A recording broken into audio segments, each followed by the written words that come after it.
What's up guys, it's ashnichrist and welcome back to my channel. Christian Grant 14 over on Instagram asked, do you have any tips for starting YouTube?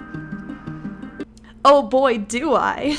Just like when you are learning a new sport or a new skill, starting out on YouTube can be hard. There is so much to learn aside from just camera angles and lighting and all of the setup equipment that you have to do. There is also body language and conversating and pacing of videos and it can be really intimidating for people that are maybe making content for the first time, or maybe they've tried YouTube before and they've given up. So I'm gonna give you guys my advice for somebody who is just starting out on YouTube. And yes, this also works if you are a live streamer on Twitch or Mixer. I honestly prefer YouTube sometimes because YouTube fits into any schedule. So the first step in this preliminary work before you start taking YouTube seriously and making a lot of videos is that you want to identify your mission. A lot of people call this your value proposition or your why. So the reason that you're creating this content. Your audience should be able to emotionally identify with this because this is the problem that they are coming to you to solve for them. This is something that is going to make them take action. It's what they will see as your brand, and it's going to influence, like I said, a lot of the things that you say, which I will cover a little bit later in this video. So in order to have this mission, you need to have an audience. You need to figure out who you want to speak to. The easiest people to speak to are people that are like you. So your own interests. Are you interested in productivity and entrepreneurship? Are you in the gaming space? Are you a professional in a specific region? There are a bunch of different things that you can kind of theme your content around. And if you don't know in the beginning, that's perfectly okay. Feel free to throw videos out into the ether until you find something that you genuinely enjoy creating. Don't worry about the reception of it, because if you are newer, the reception is going to be low no matter what. But find something that you enjoy creating and that you would enjoy watching from someone, and just keep making that kind of content. You really want to find something that you're passionate about and you're interested in, and that passion and your mission are enough to keep you on this path even whenever YouTube gets hard. So whenever you don't want to record videos anymore, your why and your passion will still make you want to record videos and to stay on this path and not get burned out because of how important it is to you. So after you figured out what your channel is going to be about and what your mission is, you want to decide what kind of content you are going to create for that theme and that mission. Do you want to create tutorial or educational based content? Do you want to do more lifestyle or maybe based on your personality type of content?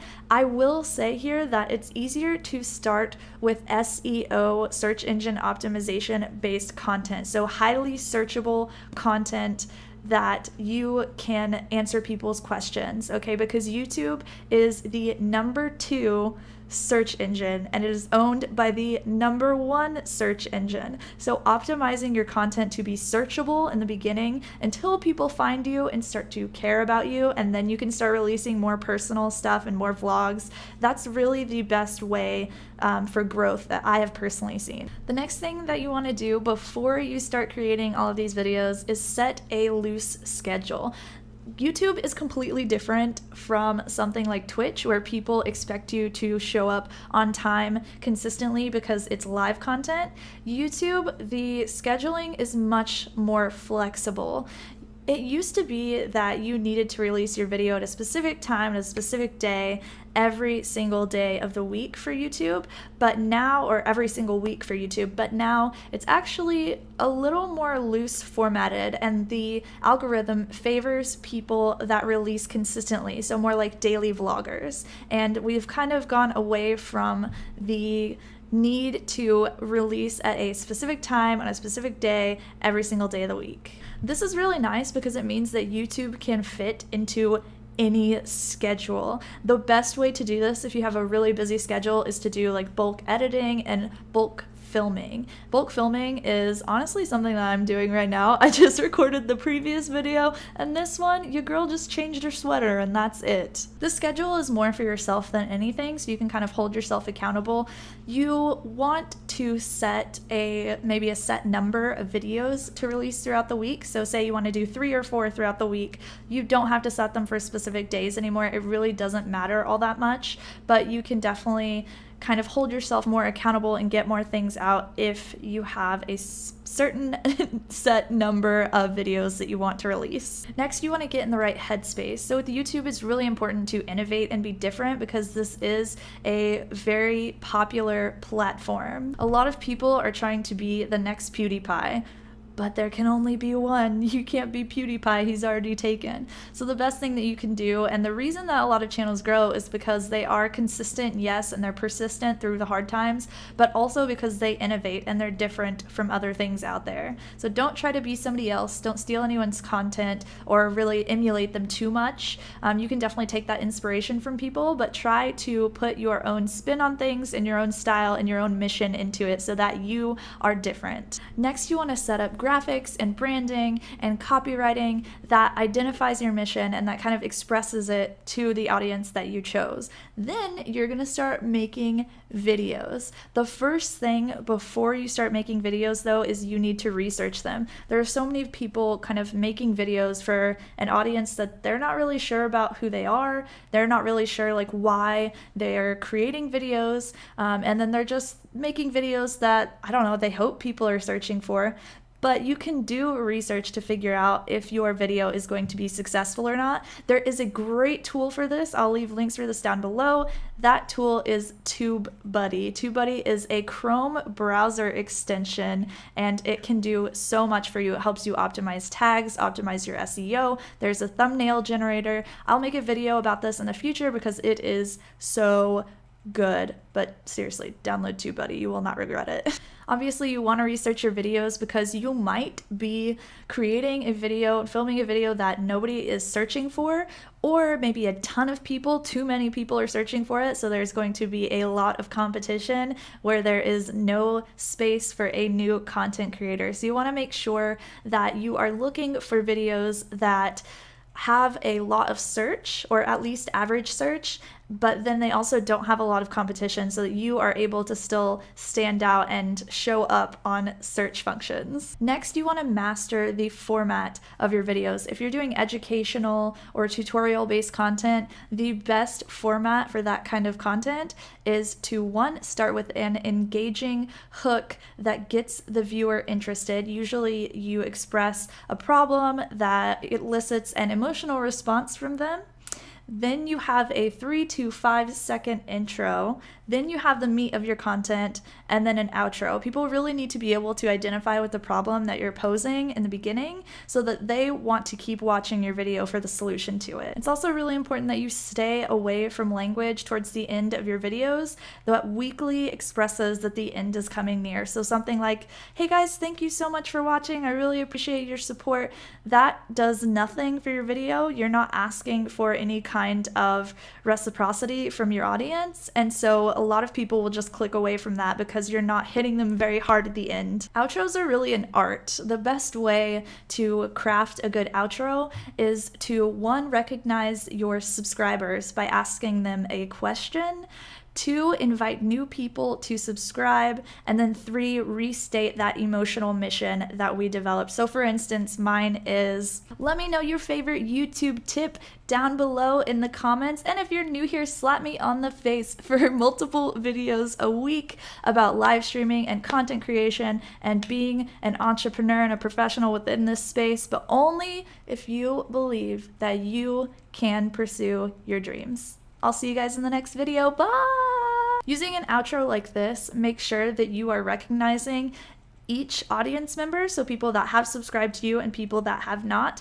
and then you are also eliciting an emotional reaction from them. So people hear my outro and they're like, yeah, I do believe I can pursue my dreams.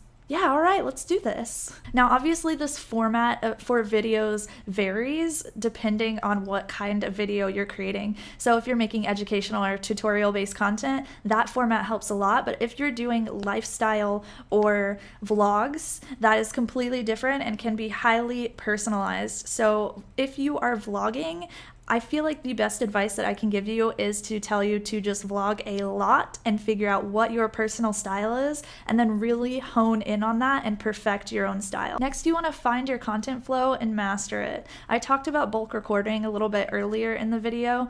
Bulk recording is so nice because it helps you have 4 or 5 videos just in the back burner of evergreen content. So that's content that is always going to be relevant. It's not timely or time-based content. So you have a back burner of 4 or 5 videos. So just in case you are sick or you don't feel like making a video, or maybe you're on vacation, you're still able to release content. Now, because the algorithm does favor people that release content consistently, it has made it harder for YouTube creators to be months ahead. So now instead we are releasing multiple videos a week, 4, 5, 6 videos a week sometimes, and the algorithm favors us, but at the same time it means that we kind of are lacking in that backlog of content. So if you can always keep that 4 or 5 no matter what, just in case, it will make your YouTube life much easier. My next tip is to make better thumbnails. Some of the most successful YouTubers actually spend the same amount of time on their thumbnails and titles as they do on their actual videos. And the reason for this is that your thumbnail is the first thing that people see. A couple of thumbnail tips for you.